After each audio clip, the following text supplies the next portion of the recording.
I'm so fascinated by the Jim Harbaugh dilemma and decision. The Athletic reported that there are people within the Michigan Athletic Department who believe that Jim Harbaugh would take the Raiders job if offered. I think if Harbaugh ever wanted to go back to the NFL, now's the time. He wants money and power. Mark Davis, owner of the Raiders, would give him both. Mark Davis has loved Harbaugh forever. He would hand him, in theory, John Grudenthal's contract. Harbaugh is a sensational coach in college and the pros, and what he did with the Niners, majestic. He turned them around. Remember what that team was before Harbaugh stepped in?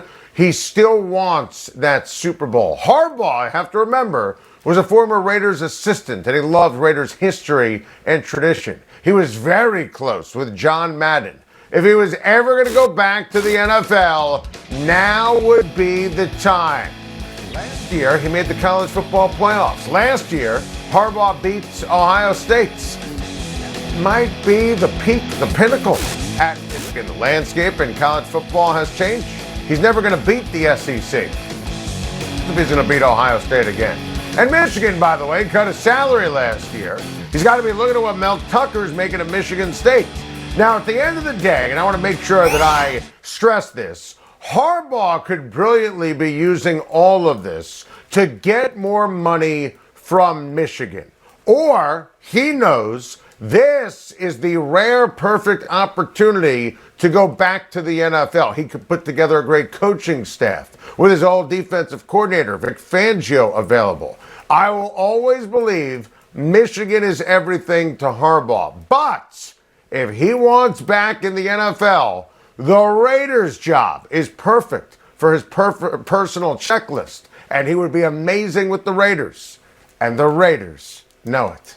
You know, I think that's the problem. I know Mike McCarthy knows how to win. He won in Green Bay. We raved about it. But Sunday was a mess. And yesterday's press conference had a Joe Judge kind of feel to it. And that could be the worst thing that you could ever say. If you have to tell people how you know how to coach and you know how to win, instead of actually doing it, that last play was a mess. And let's be honest, Dallas lost the game way before that final play. And listen, at the end of the day, you know, it's crazy when you consider that you could throw on San Francisco, and the fact that they didn't use CD Lamb was a joke, and Michael Irvin destroyed Mike McCarthy on my SiriusXM radio show about this yesterday. And I don't understand it, that it was all there for CD Lamb, and that's on the coach, and that's on the staff, and Dak Prescott underachieved, and that's a problem, and that's on Mike McCarthy. And McCarthy at his press conference talked about the team being nervous at home against the 49ers as a favorite, playing Jimmy Garoppolo. The Niners left the locker room. There was video on Twitter blasting a boombox. Are you kidding me? Jerry Jones was livid after the game. Had to be livid after that press conference yesterday. He has to be livid after watching that news conference. I know Mike McCarthy can coach. I need to see results, and so does Jerry Jones. Frank Vogel sent a clear message last night, a crystal clear message. Don't blame him for this mess of an LA Lakers season. And he's right. Frank Vogel rightly benched my guy Russell Westbrook in the Lakers' embarrassing and pathetic loss to the lowly Indiana Pacers. Russ was simply dreadful. Bad shots, lazy defense. He deserved to be glued to the pine late. Vogel was sending a message.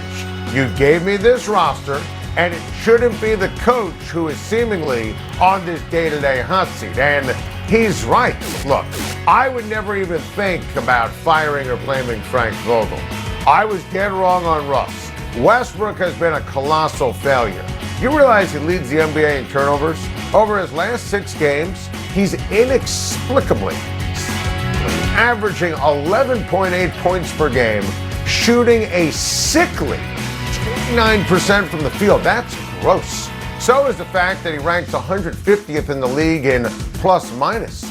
Just when you think it cannot get worse for the Lakers, they somehow don't respond to the great win over Utah they lose to the terrible Indiana Pacers, they can't make it a thing and a winning streak. Frank Vogel's had enough. This team is an island of misfit toys. Do not blame the coach for that. I've got my top 5 my guys style. Starting with number 5, my guy Joe Burrow. My guy Joe Burrow was excellent against the Raiders, and I expect that to continue on Saturday night against the Tennessee Titans. As the weather gets colder, my guy Joe Burrow just heats up. Look, I respect the hell out of the Tennessee defense. Byard's great. Simmons is great. Landry is great. Well coached at home under Mike Vrabel. But we're talking about Joe Cool. My guy Joe Burrow, he's got it. And you've watched him play down the stretch. I mean, this includes my guy Joe Burrow beating my guy Patrick Mahomes, a huge win that we predicted against the Kansas City Chiefs. I don't want to hear that, well, the Bengals have never won a road playoff game in their history, 0-7. They've never been quarterbacked by my guy Joe Burrow. My guy Joe Burrow changes everything for this football team. He is my guy. He's Joe Cool. He's got 3 unbelievable receivers, an incredible tight end, balanced with my guy Joe Mixon. This guy sees history and he takes a baseball bat and smashes it. My guy, the great Joe Burrow. Number 4, my guy Tom Brady. Look, you know I'm rolling with my guy Matthew Stafford and the Rams to win this weekend, but you can't ignore my guy Tom Brady, the greatest of all time. Not only because of the regular season, but most especially because he is a living legend when it comes to one of one in all of sports, what he does in the playoffs. And look, I fully expect my guy Tom Brady to be excellent on Sunday, just like he was excellent against the Eagles, and just like he was excellent throwing for over 400 yards against the Rams in Week 3. It's the supporting cast that I'm worried about for my guy Tom Brady and the Tampa Bay Buccaneers. I'll paraphrase my gal Giselle from the Super Bowl years ago when she said, my husband can't throw it and catch it. And she's right. I mean, my guy Wes Welker needed to catch that pass. You know, my guy Antonio Brown's not walking through that door. My guy Chris Godwin's not walking through that door. We don't know if my guy Leonard Fournette's going to be able to rock and roll. What about my guy Tristan Wirfs? What about my guy Ryan Jensen? These are all huge problems here and question marks. So I don't want it to sound like it's some kind of hot take anti-Tom Brady. I live for Tom Brady in the big spot. But this weekend, my guy Tom Brady, number 4. My guy, number 3. My number 3 most trustworthy quarterback this weekend, my guy Patrick Mahomes. My guy Patty Mahomes shredded the Steelers in a glorified scrimmage last weekend to the tune of 5 touchdowns in less than 11 minutes. The shortest span ever in NFL history for a quarterback to throw for 5 touchdowns. My guy Patty Mahomes has been nearly unstoppable at home this season. So he was stopped, though, when you remember what transpired against the Buffalo Bills, who, by the way, they're playing at home this weekend. Patrick Mahomes is obviously incredible. My guy Patrick Mahomes, a showstopper. I am concerned, though, about the lack of the ability to run, the lack of depth at the wide receiver position, and also the fact he's the second best quarterback in this game. Because at number 2, we have my guy, Josh Allen. And as amazing as Patrick Mahomes was in the wild card round, my guy, Josh Allen, was better. This is what you call pitching the perfect game. Total destruction of the big bad Patriots and the greatest coach in the history of sports last weekend. And honestly, I expect more of the same against the Chiefs. Let's not forget my guy, Josh Allen, lit up the Kansas City Chiefs defense in Week 5 of the season to the tune of 4 total touchdowns and nearly 400 total yards. I think that my guy Josh Allen is going to throw for 4 touchdowns. I think my guy Josh Allen is going to run for 60 yards, spreads the ball around brilliantly. He's been doing it all year.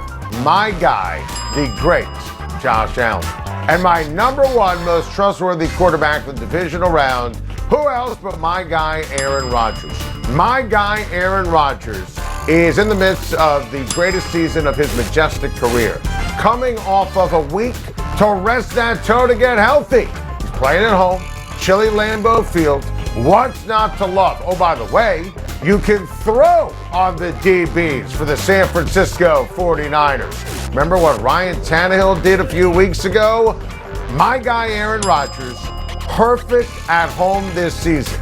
My guy Aaron Rodgers, just talked to him on the critically acclaimed Adam Schein podcast. He is in that zone, that rarefied air for an elite all-time great athlete. What he has done over the last 8 weeks, it's unprecedented. My guy Aaron Rodgers is going to dominate, light up San Francisco. He's playing the best ball of his career, and it's not just my words. He said it to me a few weeks ago, and my trust for Aaron Rodgers, I know he's 0-3 in his career against the 49ers, a team that he grew up rooting for. In a related story, I don't care. He beat them earlier this year. He shredded them. Finally payback this time around for picking Alex Smith as 2005 draft #1 overall. My guy, Aaron Rodgers. Matthew Stafford to the Rams is a Super Bowl move. We haven't even played Super Bowl 55, and I'm ready to declare LA is a team to beat in the NFC for Super Bowl 56 in Los Angeles. Matthew Stafford changes everything. The Rams are a Super Bowl contender this season. We called it when the Rams traded for Stafford. It's a Super Bowl move. He's a rock star. Don't let wins and losses in Detroit with the rebuilding since 1957 Detroit Lions get in the way here. Stafford's arm, with the plethora of weapons that McVay has in McVay's offense, oh baby, buckle up. Welcome back, time to Schein, an epic throwback Thursday. We knew this Rams team destined for greatness once they got Matthew Stafford, which leads us to a piping hot edition of the Take 5. My top 5 non-quarterbacks for this divisional round, starting with Matthew Stafford's bestie, Cooper Kupp. The Rams starting wide receiver was solid in LA's wild card win with 5 catches and a touchdown, but honestly, he's going to be much better than solid. He's going to be the star that he is, the guy who had the triple crown when you look at the regular season, the Offensive Player of the Year, and I voted for him for Offensive Player of the Year. And he's going to duplicate the numbers that he put up Week 3 against his same Tampa Bay Buccaneers. I think Cooper Kupp is going to have a monster game. At number 4, Kansas City Chiefs tight end Travis Kelce. Look, you know I love the Bills to win, but Travis Kelce is an absolute freak. Unguardable in the wild card round, 5 catches, 108 yards, and a touchdown. He's been unstoppable historically in the postseason. He's one of the all-time great tight ends. He has a knack for the moment. Mahomes loves him. He's like a Linus blanket. And I think Travis Kelce is going to dominate this divisional round. Number 3, Cincinnati Bengals rookie wide receiver, Jamar Chase. He's going to have another monster game. Joe Burrow's go-to guy. Jamar Chase has blossomed into a megastar as a neophyte.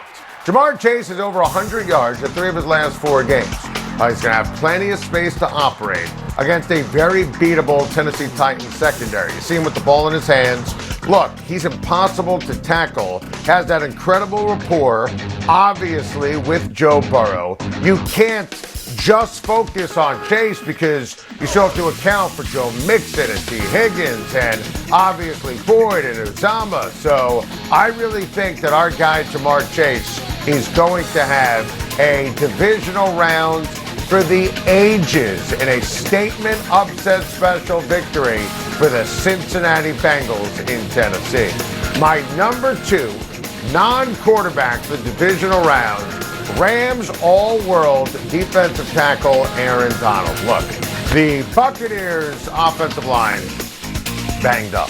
I mean, Aaron Donald has to be laughing thinking about the possibility going up against either compromised starters or backup ball players. This is a Mount Rushmore defensive ball player, one of the top 4 greatest of all time. And by the way, he's on a heater right now. And what Aaron Donald does, look, he makes everybody better around him. And, Jalen Ramsey is a star. And Von Miller played great when you take a look at what he did against the Arizona Cardinals. And obviously, this is why they make the trade. And Von Miller historically has dominated Tom Brady.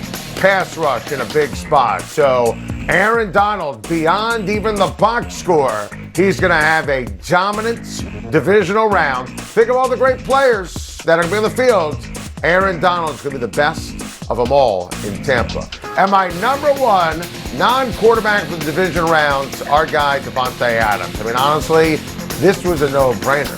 Devonte Adams is an absolute superstar with a superb matchup against the 49ers Swiss cheese secondary. And this is a team he roasted for 12 catches, 132 yards earlier this year. Honestly, I think he'll put up those exact numbers and a couple of scores again.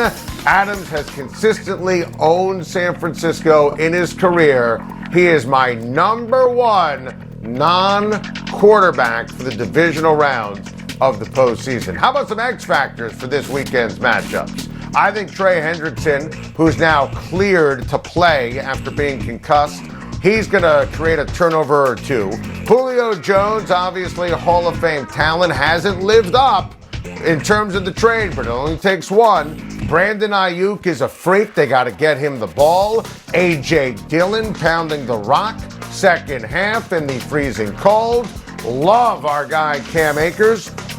Needed balance for Matthew Stafford. Pressure cooker for Matthew in a big spot. Bucks offensive line, who's in, who's out, who can go. It's the ultimate X factor.